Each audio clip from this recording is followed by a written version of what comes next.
Hi, everybody. Okay, we're back. Next chapter is called Halloween.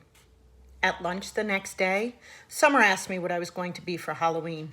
Of course, I'd been thinking about it since last Halloween, so I knew right away. Boba Fett, you know you can wear a costume to school on Halloween, right? No, wait, really? So long as it's politically correct. What, like no guns and stuff? Exactly. What about blasters? I think blasters are like a gun, Augie. Huh, man, I said, shaking my head. Boba Fett has a blaster. At least we don't have to come like a character in a book anymore. In the lower school, that's what you had to do. Last year, I was the Wicked Witch from the West, from The Wizard of Oz. But that's a movie, not a book. Hello, Summer answered. It was a book first, one of my favorite books in the world, actually. My dad used to read it to me every night in the first grade. When Summer talks, especially when she's excited about something, her eyes squint like she's looking right at the sun. I hardly ever see Summer during the day, since the only class we have together is English. But ever since that first lunch at school, we've sat at the summer table together every day, just the two of us. So what are you going to be? I asked her. I don't know yet. I know what I'd really want to go as, but I think it might be too dorky.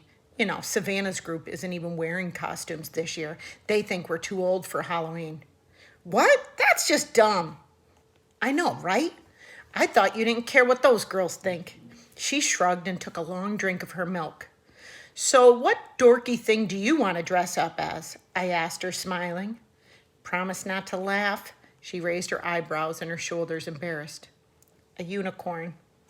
I smiled and looked down at my sandwich. Hey, you promised not to laugh, she laughed. Okay, I said, but you're right, that is too dorky. I know, she said, but I have it all planned out. I'd make the head out of paper mache and paint the horn gold and make the mane gold, too. It'd be so awesome.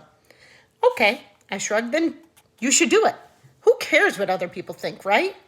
Maybe what I'll do is just wear for the Halloween parade, she said, snapping her fingers, and I'll just be like a goth girl for school. Yeah, that's it. That's what I'll do. Sounds like a plan, I nodded. Thanks, Augie, she giggled. You know, that's what I like best about you. I feel like I could tell you anything. Yeah? I answered, nodding. I gave her a thumbs up sign. Cool beans. School pictures. I don't think anyone will be shocked to learn I don't want to have my school picture taken on October 22nd. No way, no thank you. I stopped letting anyone take pictures of me a while ago. I guess you could call it a phobia. No, actually, it's not a phobia. It's an aversion, which is a word I just learned in Mr. Brown's class. I have an aversion to having my picture taken. There, I used it in a sentence. I thought Mom would try to get me to drop my aversion to having my picture taken for school, but she didn't. Unfortunately, while I managed to avoid having the portrait taken, I couldn't get out of being part of the class picture. Ugh. The photographer looked like he had just sucked on a lemon when he saw me. I'm sure he thought I ruined the picture. I was one of the ones in the front sitting down. I didn't smile. Not that anyone could tell if I had. The next chapter is called The Cheese Touch. You know what that is, right? That's from Diary of a Wimpy Kid. I noticed not too long ago that even though people were getting used to me, no one would actually touch me. I didn't realize this at first because it's not like kids go around touching each other that much in middle school anyway. But last Thursday in dance class, which is like my least favorite class, Miss Antanabi, the teacher, she tried to make Zimit Chin my dance partner. Now, I've never actually seen someone have a panic attack before, but I've heard about it, and I'm pretty sure Zimina had a panic attack at that second. She got really nervous and turned pale and literally broke into a sweat within a minute. Then she came up with some lame excuse about really having to go to the bathroom. Anyway, Miss Antanabi let her off the hook because she ended up not making anyone dance together. Then yesterday in my science elective, we were doing this cool mystery powder investigation where I had to classify a substance as an acid or a base. Everyone had to heat their mystery powders on a heating plate and make observations, so we were all huddled around the powders with our notebooks. Now, there are 8 kids in the elective, and 7 of them were squished together on one side of the plate, while one of them, me, had loads of room on the other side. So of course I noticed this, but I was hoping Miss Rubin wouldn't notice this because I didn't want her to say something. But of course she did notice this, and of course she said something. Guys, there's plenty of room on that side. Tristan, Nino, go over there, she said. So Tristan and Nino scooted over to my side. Tristan and Nino have both been okay nice to me. I want to go on the record as saying that. Not super nice like they go out of their way to hang out with me, but okay nice. Like they say hello to me and talk to me like normal. They didn't even make a face when Miss Rubin told them to come on my side, which a lot of kids do when they think I'm not looking. Anyway, everything was going fine until Tristan's mystery powder started melting. He moved his foil off the plate just as my powder began to melt too, which is why I went to move mine off the plate, and then my hand accidentally bumped his hand for a fraction of a second. Tristan jerked his hand away so fast he dropped his foil on the floor, while also knocking everyone else's foil off the heating plate. "Tristan!" yelled Miss Rubin, but Tristan didn't even care about the spilled powder on the floor, or that he ruined the experiment. What he was most concerned about was getting to the lab sink to wash his hands as fast as possible. That's when I knew for sure that there was this thing about touching me at Beecher Prep. I think it's like the cheese touch in Diary of a Wimpy Kid.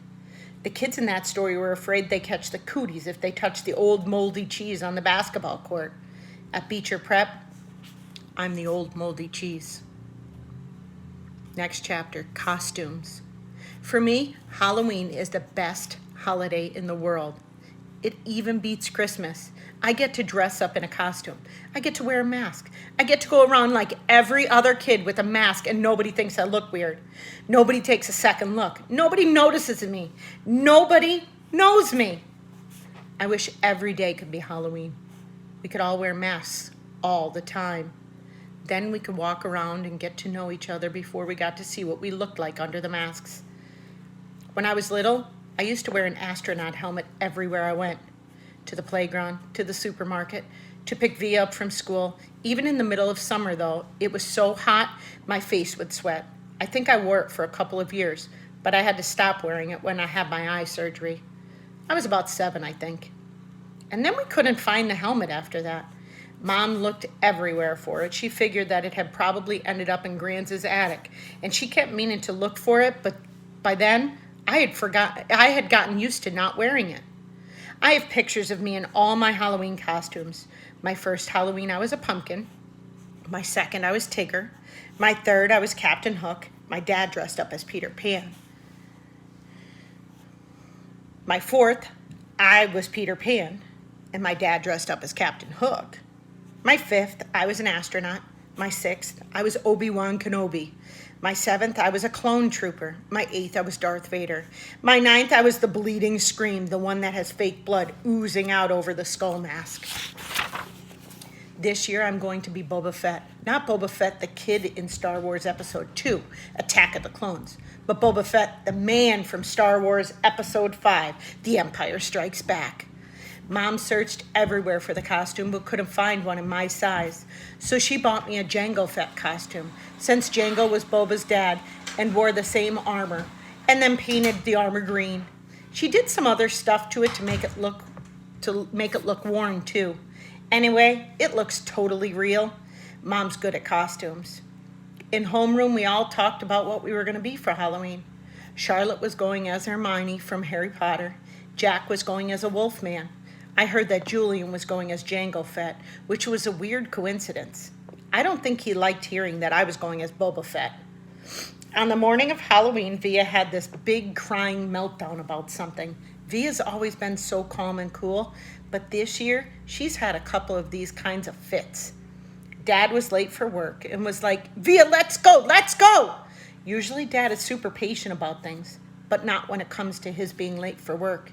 And his yelling just stressed out Via even more, and she started crying louder. So Mom told Dad to take me to school and that she'd deal with Via.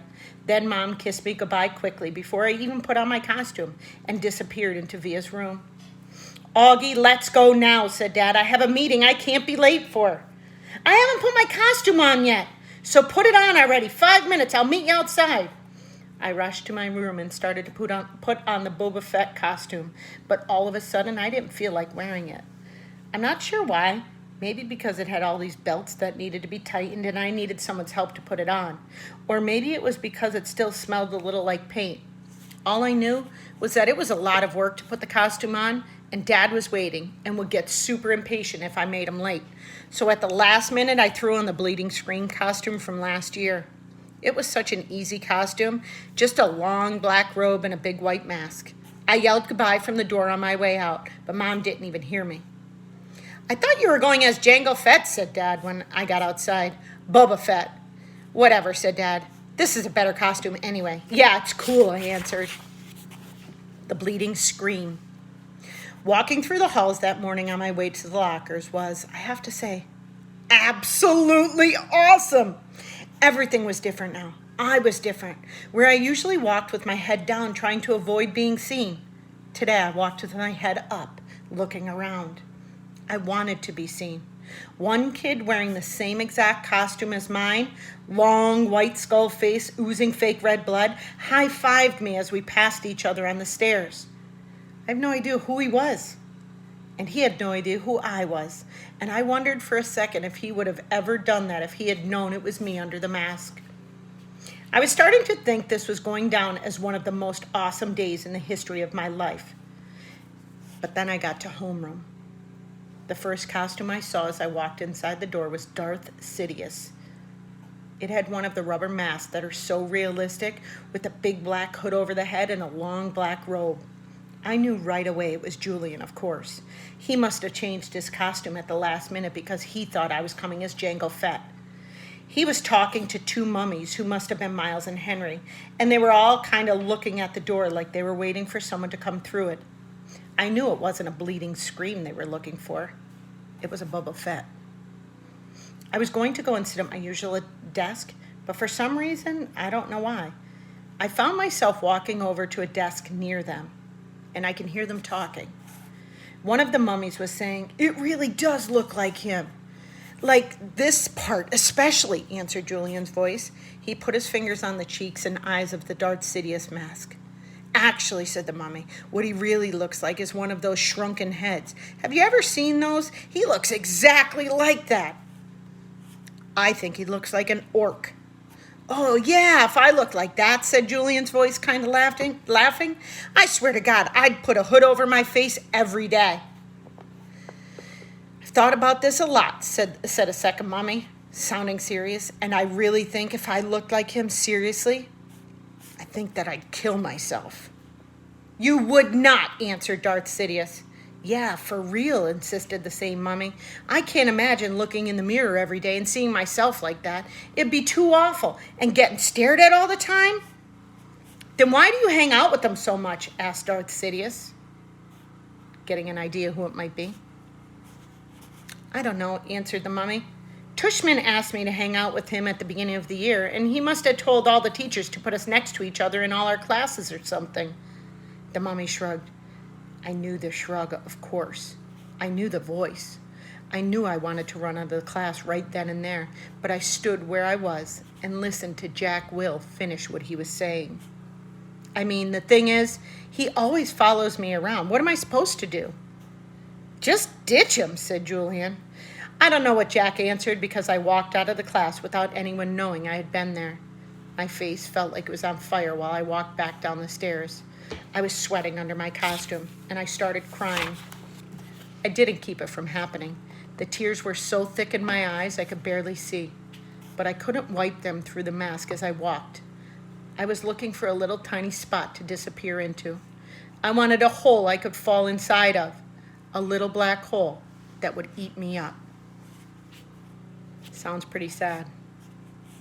Next chapter is called Names.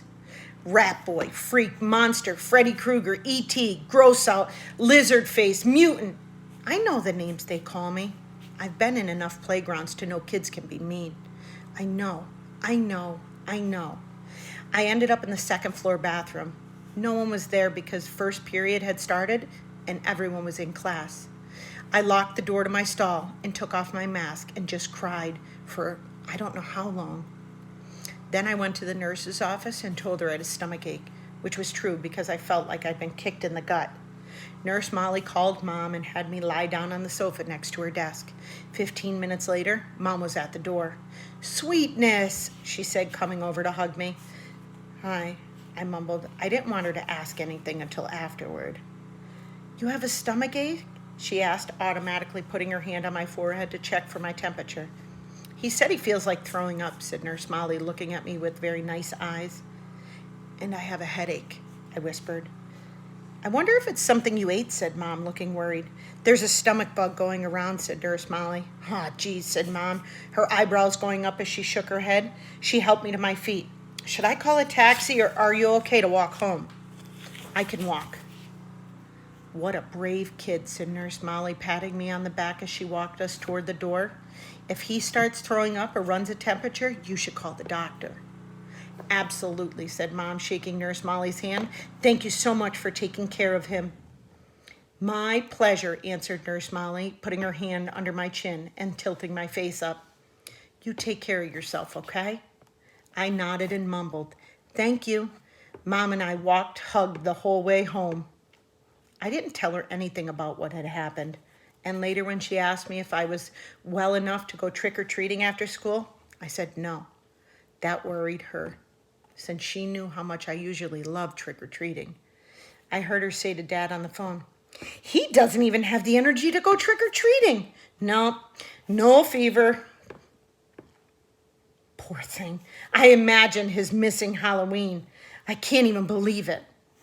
I got out of going to school the next day too, which was Friday. So I had the whole weekend to think about everything. I was pretty sure I would never go back to school again. Sounds pretty sad, but I need you to know that the things that you say and the things that you do cause people to feel a certain way. So please be mindful of that. I'm going to stop here because the next part, the whole first part was told from August. This next part is told from Via.